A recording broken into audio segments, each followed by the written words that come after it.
9ஆம் பாவத்தில் முதல்ல ராகு. ரொம்ப நாளாக நான் ஆசைப்பட்டேன், இது இருந்தால் எனக்கு போதும், இது இருந்தால் என் ஜென்மமே சாபல்யம் அடைஞ்சிடும், இதுதான் என் வாழ்க்கையினோட ஒரு குறிக்கோள், இது கிடைச்சா போதும் அப்படின்னு ஆசைப்பட்டேன்.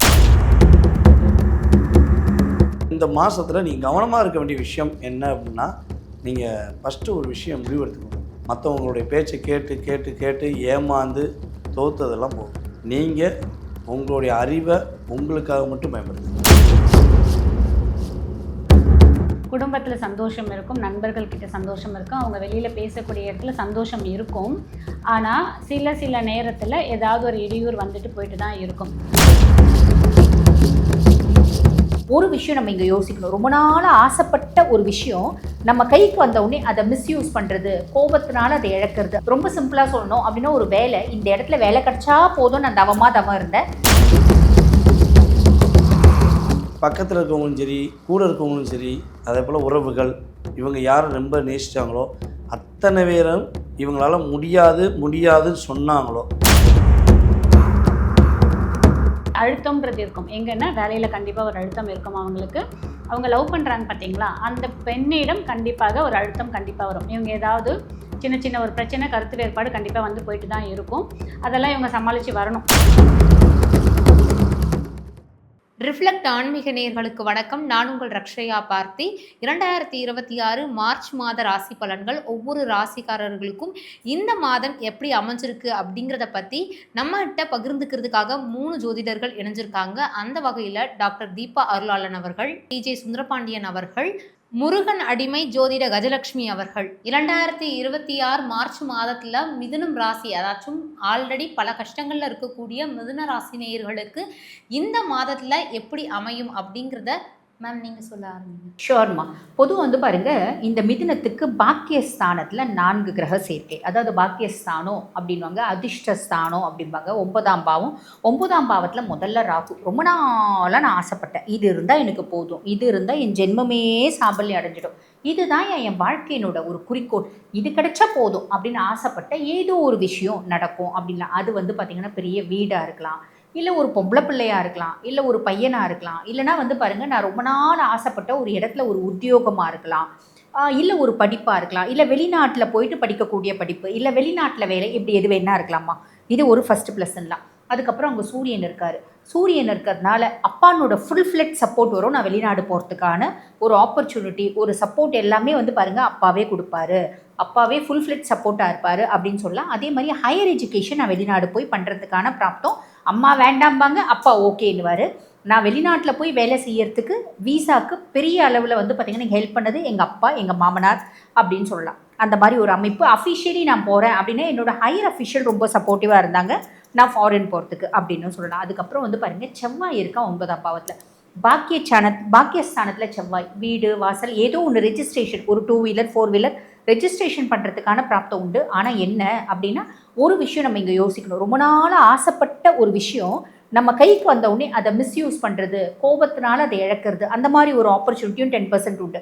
ரொம்ப சிம்பிளாக சொல்லணும் அப்படின்னா, ஒரு வேலை, இந்த இடத்துல வேலை கிடச்சா போதும் நான் தவம் இருந்தேன், கிடச்சிருச்சு, நான் எக்ஸ்பெக்ட் பண்ணதை விட ஒரு நல்ல போஸ்ட் எனக்கு கிடச்சிருச்சு அப்படின்னா, அந்த இடத்துல போய் உட்காந்தோடனே அந்த வேலையில் நெக்லிஜென்ஸு, அங்கே கோவப்படுறது, டென்ஷன் ஆகிறது, இதெல்லாம் குறைச்சிக்கணும். இதை குறைச்சிக்கினா ரொம்ப நல்லது அப்படின்லாம். நீ எந்த விஷயத்தை ஆசைப்படுறியோ அது உன்னோட அதீத புத்திசாலித்தனத்தினாலையும் ஒரு சமயோஜித புத்தினாலையும் ஆக்கப்பூர்வமான சிந்தனையினாலையும் உன் கையில் சேரும் அப்படின்றது நிதர்சன உண்மை. இது எல்லாமே பெரிய ப்ளஸ் இல்லைங்களா. அதுக்கப்புறம் பாருங்கள், 10ஆம் பாவம் தொழில் ஸ்தானத்தில் பார்த்திங்கன்னா சுக்கிரன் இருக்கா. பொதுவாக தொழில் ஸ்தானத்தில் ஒரு அதிர்ஷ்ட கிரகம் அப்படின் போது நிறைய மிதுன ராசி அன்பர்கள், சுக்கிரன் அப்படின்னாலே சுக்கிரன், சந்திரன், ராகு, கேதுலாம் பார்த்திங்கன்னா ஏதோ ஒரு விதத்தில் ஃபாரினோட கனெக்ட் பண்ணுவாங்கம்மா. கடல் தாண்டி இன்டர்நேஷ்னல் கரன்சிஸை கையாளக்கூடிய ஒரு பிராப்தம் அப்படின்றத ஏற்படுத்துவாங்க. தொழில் ஸ்தானத்தில் சுக்கிரன், ஒரு பிரம்மாண்டமான இடத்துல ஒரு வேலை, ஃபாரின் போகிறதுக்கான ஒரு ஆப்பர்ச்சுனிட்டி, இப்படி நிறைய சூப்பர் டூப்பரான விஷயம் பார்த்திங்கன்னா மிதுனத்துக்கு காத்திருக்கு இந்த மார்ச் மாதத்தில் அப்படின்றது உண்மைம்மா. சுந்தரபாண்டியன் சார், நீங்கள் சொல்லுங்கள், இந்த 2026 மிதுனம் ராசிக்கான மார்ச் மாத ராசி பலன். இந்த மார்ச் மாதத்தில் பார்த்திங்கன்னா மிதுன ராசிக்காரங்களுக்கு எதெல்லாம் பக்கத்தில் இருக்கவங்களும் சரி, கூட இருக்கவங்களும் சரி, அதே போல் உறவுகள், இவங்க யாரை ரொம்ப நேசித்தாங்களோ அத்தனை பேரும் இவங்களால முடியாதுன்னு சொன்னாங்களோ அதை முடித்து காட்டக்கூடிய தன்மை மிதுன ராசிக்கு உண்டு. பொதுவாகவே மிதுன ராசிக்காரங்க பார்த்திங்கன்னா மனசுக்குள்ளே 2 விதமாக யோசிப்பாங்க. ஆனால் முடிவு எடுத்துட்டாங்கன்னா அதை முடிக்காமல் அவங்க தூங்குறதுக்கு ஒரு பிரச்சனை கூட தூங்க மாட்டாங்க. நான் எவ்வளோ நேரம் டைம் எடுத்தாலும் பரவாயில்ல, நான் என் வேலையை முடிச்சுட்டு இந்த லட்சியத்தை ஜெயிச்சப்பறம் தான் என்னுடைய பெருமூச்சு விடுவேன், நான் நிம்மதியாக இருப்பேன் அப்படின்னு சொல்லக்கூடிய சூழ்நிலை அவங்களுக்கு கடந்த காலங்களில் நடந்திருக்கும். ஸோ அவங்களுடைய இயல்பான கேரக்டரும் அப்படி தான் இருக்கும். ஸோ அப்படிப்பட்ட சூழ்நிலையில் உங்களுடைய சிந்தனை என்னவாக இருக்கோ அதை சிறப்பாக நீங்கள் வெற்றிகரமாக முடிக்கக்கூடிய ஒரு ஃபஸ்ட்டு மாதமாக, பெஸ்ட்டான மாதமாக இந்த மாதத்தை எடுத்துக்கலாம். அதே போல் வந்து பார்த்திங்கன்னா 4 கிரக சேர்க்கைன்னு சொல்லி மேடம் அவ்வளோ அழகாக சொன்னாங்க. 4 கிரகங்களுமே உங்களுக்கு நன்மையை கொடுக்க போகிறாங்க.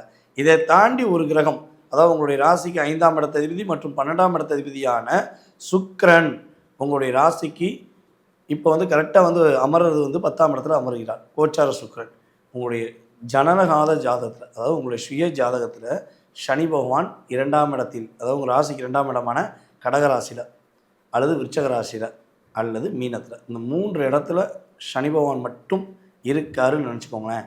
நீங்கள் யாருக்கிட்டையும் எந்த விஷயத்தையும் கேட்கவே தேவையில்லை. கிரகம் அதனுடைய கடமை செய்யுங்கிற மாதிரி உங்களுக்கு பொருளாதாரம், அதே போல் வண்டி வாகனங்கள், மன மகிழ்ச்சிகள், சிறப்பான செயல்பாடுகள், அதே போல் காதல் சம்மந்தப்பட்ட விஷயங்களை தடுமாடிக்கிட்டு காதல் ஊஞ்சலாடுதே சேருமா சேராதான்னு வருத்தப்படுறீங்கன்னா கட்டாயமாக காதல் கைகூடுவதற்கான வாய்ப்பு நான் சொன்ன கிரக அமைப்பில் இருந்தால் சக்ஸஸ் ஆகும். அதே போல் இந்த மாதத்தில் நீங்கள் கவனமாக இருக்க வேண்டிய விஷயம் என்ன அப்படின்னா, நீங்கள் ஃபஸ்ட்டு ஒரு விஷயம் முடிவெடுத்துக்கோங்க. மற்றவங்களுடைய பேச்சை கேட்டு கேட்டு கேட்டு ஏமாந்து தோற்றதெல்லாம் போதும்.